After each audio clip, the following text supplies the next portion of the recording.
मालिक है। इसलिए मैं बोलूंगा जय जोहार का नारा है, भारत देश हमारा है। जोर से ताकत दिखाइए। जो दुश्मन हमारे आदिवासियों को खत्म करने में लगे हुए हैं, उनको हमको जवाब देना है। जय जोहार का नारा है, जय जोहार का नारा है, जय जोहार का नारा है। बहुत बहुत धन्यवाद मेरे जाबाज साथियों। आप इस भारत के मूल मालिक हैं। यहां अब समझ में आ गया है, मालिक को कुचलने के लिए विदेशी लोग, आर्य लोग, मुसलमान लोग, ईसाई लोग, जितने भी बाहर से आए हुए हैं, सभी लोग एक होकर आदिवासियों की आवाज को दबाने का प्रयास किया जा रहा है और आदिवासियों को कुचलने का प्रयास किया जा रहा है। जो विदेशी लोग सत्ता में बैठे हैं, उनके नौकर गैर कानूनी काम करके आदिवासी इलाकों में गैर संवैधानिक तरीके से, जो 5वीं अनुसूची इलाका है जहां पर आदिवासियों का स्वशासन है, और आदिवासियों के स्वशासन को कुचलने के लिए जबरदस्ती गैर कानूनी और गैर संवैधानिक काम करके आदिवासियों के मूल अधिकारों को कुचलने का प्रयास किया जा रहा है।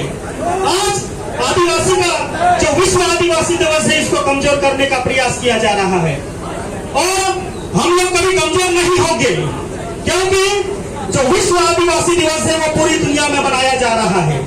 200 देशों में मनाया जा रहा है विश्व आदिवासी दिवस। और इस आदिवासी दिवस के मायने और यह दिवस क्या है, यह समझने के लिए हम लोग यहाँ एकत्रित हुए हैं।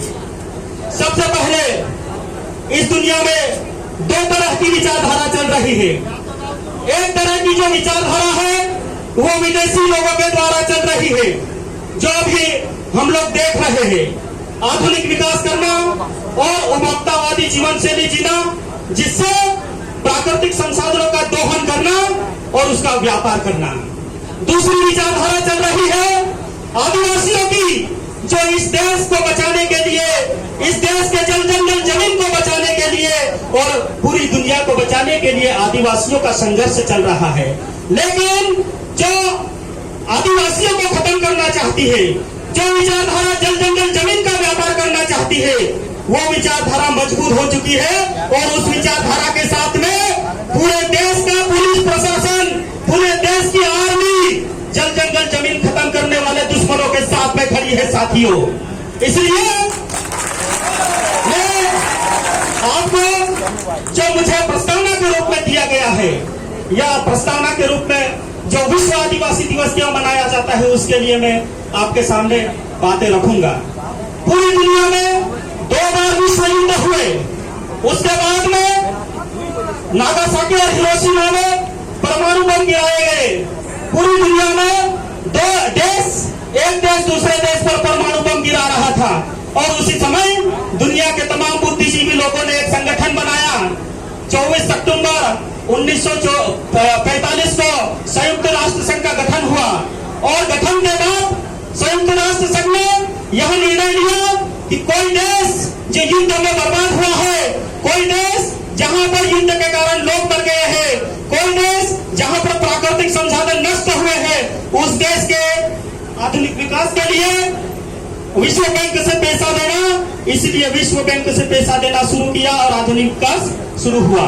जब आधुनिक विकास शुरू हुआ तो उसका वार्षिक प्रतिवेदन हर दुनिया का हर देश संयुक्त राष्ट्र संघ को भेजने लगा और अपने गठन के 50 वर्ष बाद संयुक्त राष्ट्र संघ ने एक महाअधिवेशन किया और महाअधिवेशन में यह निष्कर्ष निकाला, अध्ययन के बाद यह निष्कर्ष निकाला कि जहां जहां आधुनिक विकास हुए हैं, जहां जहां सड़कें बनी है, जहां जहां बांध बने हैं, जहां जहां कारखाने लगे हैं, वहां वहां आधुनिक विकास की नींव में आदिवासियों की हड्डियां चढ़ाई गई है।